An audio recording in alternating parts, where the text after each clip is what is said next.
Lumabas sa investigasyon ng pulisya na dati nang sangkot sa kidnapping ang mga nasawing suspect sa engkwentro sa Parañaque nitong Miyerkules ng gabi. 50 milyong pisong ransom money ang inisyal na halaga na hiningi umano ng mga suspect. Balitang hatid ni June Veneracion.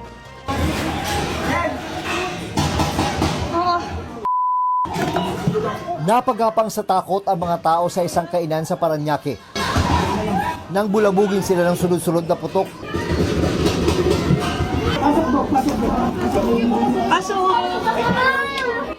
May mga nagsidapa, ang iba nagtago sa banyo. At nagpatay ng ilaw. Ayon sa uploader na si Pao Sagenes, narinig nilang may nagbabarilan sa labas. Kaya agad silang nagtago lalo't may kasama silang bata. Nang humupa ang putukan, magkakasunod na inilabas sa mga pulis mula sa isang sasakyan ang 4 na lalaking duguan. Ayon sa PNP, mga suspect sa kidnap for ransom ang 4 na nakaengkwentro ng mga pulis sa bahagi ng Macapagal Boulevard. Nailigtas ng PNP Anti-Kidnapping Group ang 78 anyos na biktima. Isinagawa ang rescue operation kasunod ng sumbong ng kaanak ng biktima matapos siyang dukutin noong April 14. Ngayong February 14 ay nag-report sa atin yung isa sa mga complainant at sinasabi nga nila na nung kanilang kamag-anak na isang naturalized Pilipino na at kinidnap nung araw na yon. Gamit umano ang cellphone ng biktima, tumawag ang mga kidnapper sa kanyang manugang. 50 milyong piso umano ang inisyal na hininging ransom, pero napababa ito sa 10 milyong piso. Bandang alas 7 sa may Quirino Grandstand, ibinigay ng kaanak ng biktima ang ransom sa mga suspect. Ang usapan, malapit sa CCP complex, ibababa ang biktima, pero hindi ito natuloy. Naghiwalay umano ng ruta ang mga suspect. Sakay ng SUV ang biktima, habang ang ransom naman nasa MPV. Parehong sinundan ng mga pulis ang dalawang sasakyan. At nang ibinaba ang biktima, doon na kumilos ang mga operatiba.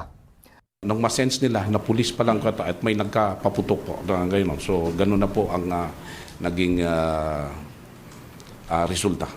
Isinugod sa ospital ang 4 na suspect pero idineklarang dead on arrival. Sugatan din ng isang pulis. Maayos na ang kanyang kalagayan. Dumating ang mga operatiba ng Southern Police District para tumulong sa pagproseso sa lugar. Ayon sa SPD, walang naiulat sa kanila kung may nadamay na sibilyan. Ang MPV naman na gamit ng ibang suspect natagpuan sa isang parking lot sa Adriatico sa Maynila.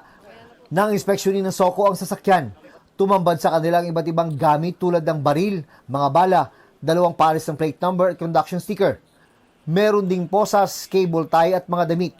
Kabilang ang ilang uniforme ng PNP na bine-verifika pa kung lehitimo. Na-recover din sa sasakyan ang mahigit 1 milyong pisong cash.